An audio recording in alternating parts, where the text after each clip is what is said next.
Bonjour à tous, donc on se retrouve pour le débrief d'après-match de la Gida Dijon de hier soir, qui avait lieu à Beaublanc, où on a emporté 82-57 avec une très bonne performance défensive, avec 23 points encaissés en deuxième mi-temps. Après, sur les points positifs, bah oui, notre défense sur le stun a été très bon, parce que c'est un joueur qui a l'habitude de générer 40 points. Il en a mis 19 hier soir, mais normalement, avec ses passes décisives, il en génère 40. Et hier soir, il en génère que 27, ce qui est une très bonne chose pour nous. Notre bonne agressivité sur le match, où on a provoqué 27 lancers francs. Bon, peut-être que l'arbitrage était différent, mais on a bien été agressif en attaque, ce qui nous a permis d'être récompensé sur une des lancers francs.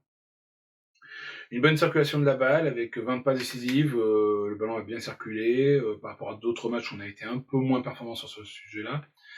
Après, pour le secteur de la circulation de balle a été très bonne, et on a bien utilisé aussi le ballon, avec 11 balles perdues, ce qui nous a permis d'être efficace des deux côtés du terrain. Et d'habitude, on en perd entre 15 et 16, là c'est bien, 11, c'est un bon chiffre pour une équipe. Notre bonne alternance extérieur-intérieur, on a marqué 50 points à l'intérieur et à l'extérieur et 32 points à l'extérieur. D'habitude, on était beaucoup plus performant à l'extérieur et moins bon à l'intérieur. Et là, j'ai trouvé que hier soir à l'intérieur, on avait fait un très bon travail face à cette équipe de Dijon. Sur l'aspect négatif, c'est les rebonds offensifs laissés à l'adversaire. On en laisse 8, c'est un peu trop. C'est vraiment pour trouver un point faible sur la prestation qu'on a faite hier soir. Mais sinon, ça a été un très bon travail collectif.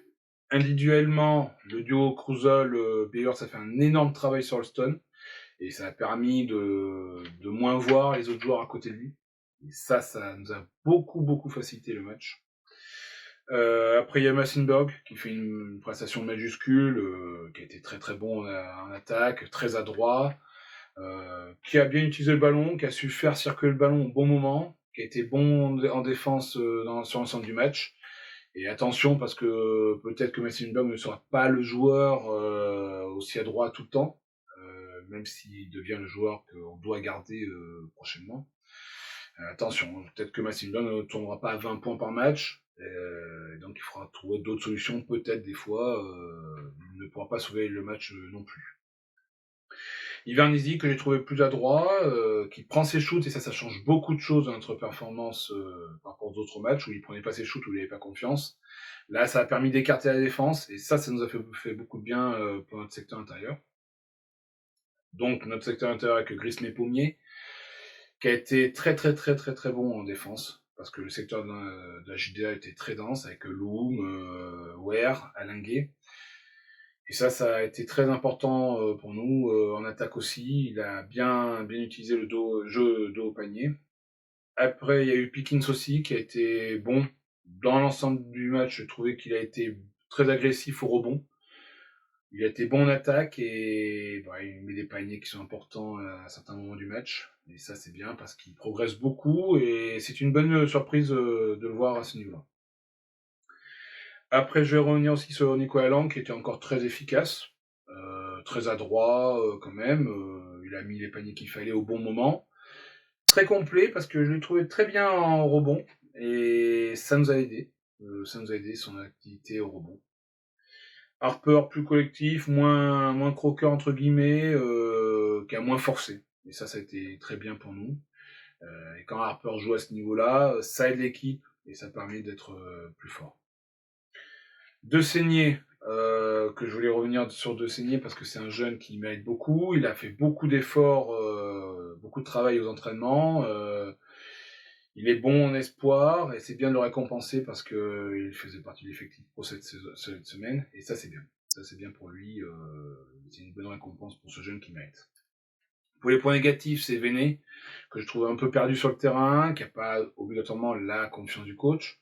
Mais je le trouve un peu en dessous de ce qu'on pourrait attendre de lui. Il n'a pas la même progression que Pickens dans l'effectif. Et ça pénalise un peu parce que ça fait une rotation de moins dans l'effectif. Spencer, enfin, aucun apport, perdu sur le terrain aussi, qui n'a pas la confiance non plus du coach, mais que je trouve très loin de ce qu'on devrait attendre de ce pivot-là, qui devait être le pivot avec Chris Pommier cette saison. Et ça pénalise l'équipe et c'est dommage parce que cette équipe avec un autre pivot un peu plus utile, on va dire, un peu plus agressif, aurait été beaucoup plus forte sur les premiers matchs de la saison. Après, sur l'ensemble du match, donc en résumé, j'ai trouvé que l'équipe a été très très bonne. Défensivement, offensivement, des deux côtés de terrain, on a été cohérent. Ça nous a bien aidé aussi face à cette équipe de la GDA Dijon qui a été un peu amoindrie, parce qu'il n'y avait pas Henry. L'équipe avait deux autres blessés qui revenaient hier soir, c'était Simon et Galiou. Donc ça nous a beaucoup beaucoup aidé. On a été bon sur l'ensemble du match, il n'y a pas eu trop de trous d'air. Même quand ils sont revenus à 4 points, on a senti l'équipe forte. Et ça a été très très bien. Après, sur l'ensemble, je vais dire, du match, voilà, c'est bien, c'est bien. Il faut continuer comme ça sera pas toujours facile, parce que les prochaines semaines, on va avoir Boulogne-le-Valois et Chalon-Reims, c'est en déplacement, 2 déplacements d'affilée. Et ces équipes-là sont très denses physiquement, sont efficaces offensivement, parce que Chalon-Reims est quand même capable de marquer 100-105 points à des moments, et peut être très à droite. Donc attention, il faudra être aussi fort que hier soir, et à l'extérieur, et sans l'appui de Vauban, qui a quand même été très fort hier soir, et qui a bien aidé dans l'intensité du match. Donc voilà, il y aura aussi un match de Coupe de France entre-temps, entre les deux matchs de championnat, il y aura le match de contre Chartres en Coupe de France, où on doit essayer de passer ce tour, parce que c'est une Nationale 1, et il faudra essayer de passer ce tour à Beaublanc. Sinon, très bien, voilà, on se retrouvera normalement la semaine prochaine, parce que le match de Boulogne-le-Valois sera diffusé, je crois, sur Sport en France. Donc normalement, on devrait se retrouver pour un débrief d'après-match, que j'essaierai de regarder et de vous faire un débrief normalement dimanche prochain. Voilà. Je vous souhaite un bon dimanche à tous, et bye bye.